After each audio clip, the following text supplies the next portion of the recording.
देश के स्तर पर राजनीति में क्या हो रहा है, विपक्ष वाले क्या कर रहे हैं, भाजपा क्या कर रही है, ये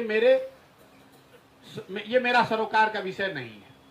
सामान्य नागरिक के तौर पर जैसे आप सुन रहे हैं वैसे हम भी सुन रहे हैं, लेकिन इस पर जो मैंने पहले कहा है वो आपको दोबारा रिपीट कर देता हूं। विपक्षी एकता सिर्फ दलों के नेताओं के एक साथ बैठ जाने से उसका कोई बहुत बड़ा प्रभाव जनमानस पर नहीं पड़ेगा।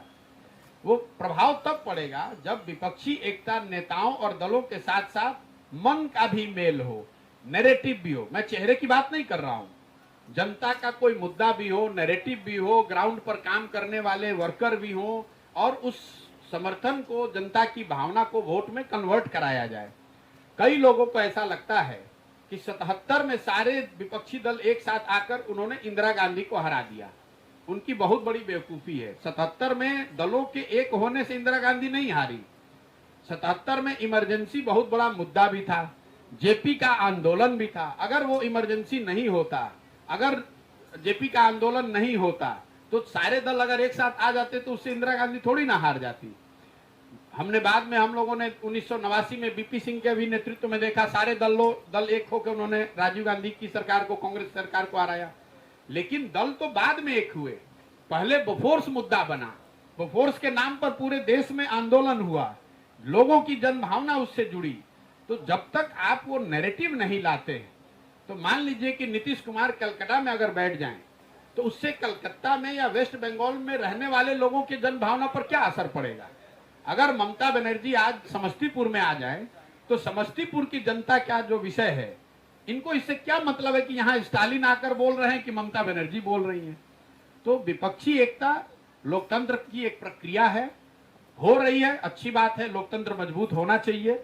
लेकिन इसमें सफलता जो मेरी समझ है, जो भी छोटी मोटी मेरी समझ है, इसमें चुनावी सफलता तभी मिलेगी जब इन दलों के पास एक कोई प्रोग्राम हो जिसको लेकर वो जनता के बीच में जाए, जनता का समर्थन मिले, तभी उसका परिणाम आपको चुनावी रिजल्ट में दिखेगा। वरना 2019 में भी सारे दल एक साथ हुए थे, उसका क्या फर्क पड़ा। मैं आपको उदाहरण दे देता हूं, लोग अगर भूल गए हैं तो जिस भूमिका में हम लोग के मान्यवर नीतीश कुमार जी आज दिखने का प्रयास कर रहे हैं, करीब करीब इसी भूमिका में आंध्र प्रदेश के चीफ मिनिस्टर चंद्रबाबू नायडू जी थे। देश की तो बात छोड़ दीजिए, अपने आंध्र प्रदेश में चंद्रबाबू नायडू बुरी तरह हार गए।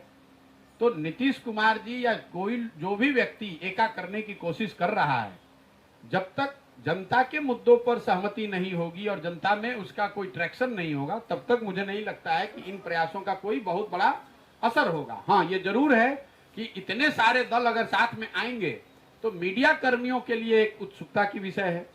समाज का एक छोटा वर्ग जो सामाजिक राजनीतिक तौर पर जागरूक है, उसको भी फर्क पड़ता है, भाई सब लोग साथ में आ रहा है, ठीक है, तो लोकतंत्र की प्रक्रिया है।